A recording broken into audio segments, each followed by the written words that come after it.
जरा एक तस्वीर सोचिए। एक तरफ ये कहा जा रहा है कि भारत डिजिटल बन रहा है और दूसरी तरफ गांव में एक बच्चा मोबाइल हाथ में लेकर पेड़ पर चढ़ रहा है। क्यों? क्योंकि नीचे नेटवर्क नहीं आता। खबर यह है कि सरकारी इंटरनेट स्कीम सुस्त पड़ रही है और इंटरनेट के सुस्त पड़ने का मतलब समझते हैं ना, सब ठप पड़ जाएगा। नमस्कार, आप लाइव सिटीज देख रहे हैं। मेरा नाम गरिमा भारती है। अगर आप उन लोगों में से हैं जिन्हें लगता है कि पूरे देश में इंटरनेट गजब की स्पीड से चल रहा है, तो आप जरा गौर कीजिएगा। सब कुछ ऑनलाइन हो गया है। रिचार्ज का पैसा सबको बराबर ही देना होता है, पर किसी का नेटवर्क पेड़ और छत पर चढ़कर आएगा तो कोई अपने बेडरूम में भी 5G का आनंद ले सकता है। चलिए सब विस्तार से समझते हैं। पहले एक आंकड़ा सुनिए। देश में करीब 1,40,000 वाईफाई हॉटस्पॉट लगाए गए, लेकिन चालू कितने हैं? सिर्फ 786।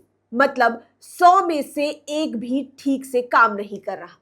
तो सवाल सीधा है, क्या हम डिजिटल भारत बना रहे हैं या सिर्फ digital report card? Bharat net project का मकसद बहुत बड़ा था। हर गांव तक इंटरनेट, हर पंचायत को डिजिटल बनाना और ग्रामीण भारत को शहरों से जोड़ना।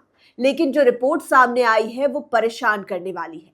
लाखों करोड़ की योजना, हजारों साइट्स और नतीजा बहुत बड़ा हिस्सा इस्तेमाल ही नहीं हो रहा। अब आप सोचिए, अगर कोई कहे कि हमने गांव तक सड़क बना दी लेकिन उस सड़क पर गाड़ी चल ही नहीं सकती, तो क्या वो विकास है? यही सवाल अब इंटरनेट को लेकर भी उठ रहा है। जमीनी हकीकत क्या कहती है? ग्रामीण इलाकों में नेटवर्क आता है लेकिन बहुत कमजोर।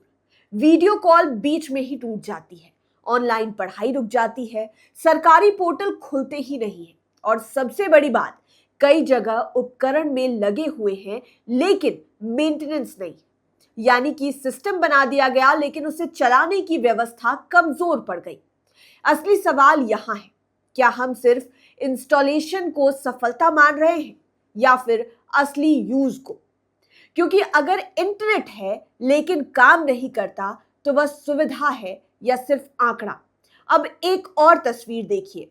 शहर में 5G internet, online class, AI tools, digital payment हर जगह, और दूसरी तरफ गांव में कमजोर नेटवर्क, साझा मोबाइल और बार बार कनेक्शन टूटना, डिजिटल काम अधूरा रह जाना। यानी डिजिटल इंडिया एक जैसा नहीं है, यह दो हिस्सों में बंट रहा है। एक तेज डिजिटल इंडिया और एक धीमा संघर्ष करता डिजिटल इंडिया। इसका असर क्या है? बच्चों की पढ़ाई प्रभावित होती है, सरकारी योजनाओं की पहुंच जो है वो कमजोर हो रही है, किसानों को जानकारी देर से मिलती है और रोजगार के जो मौके हैं वो भी सीमित हो रहे हैं।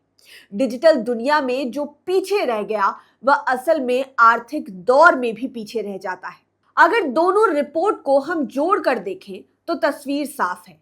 इंफ्रास्ट्रक्चर बन रहा है लेकिन उसका उपयोग कम है।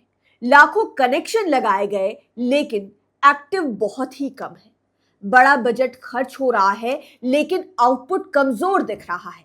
सबसे बड़ा सवाल, क्या सफलता सिर्फ इस बात से मापी जाएगी कि कितने हॉटस्पॉट लगाए गए या कितने सच में काम कर रहे हैं? डिजिटल इंडिया एक सपना है और यह सपना जरूरी भी है, लेकिन सवाल सपने का नहीं है, सवाल है उसकी सच्चाई का। आज असली सवाल यही है कि क्या इंटरनेट सिर्फ लगाया जा रहा है या वह लोगों तक सच में पहुंच भी रहा है? क्या गांव और शहर के बीच डिजिटल दूरी कम हो रही है या बढ़ रही है? क्योंकि अंत में डिजिटल विकास सिर्फ कनेक्शन का नाम नहीं, वह क्वालिटी, एक्सेस और भरोसे का भी नाम है। एक और जानकारी आपको दे देते हैं कि देश के 6 लाख से ज्यादा गांवों को इंटरनेट से जोड़ने की योजना भारत नेट फेज 3 मुश्किल में आ गई है। मिडिल ईस्ट में चल रहे तनाव और कच्चे माल की कमी के कारण ऑप्टिक फाइबर केबल और राउटर की कीमतें लगभग दोगुनी हो गई। इस भारी लागत के कारण पॉलीकैब और स्टरलाइट जैसी घरेलू कंपनियों के लिए पुराने दामों पर काम करना असंभव हो गया है, जिससे डिजिटल इंडिया का जो ये सपना है, जहां पर गांवों को डिजिटल करने की बात की जा रही थी, वो अब मुश्किल में पड़ता नजर आ रहा है। आप लाइव सिटीज के साथ बने रहें। इस रिपोर्ट के बारे में क्या सोचते हैं कमेंट में जरूर लिखें।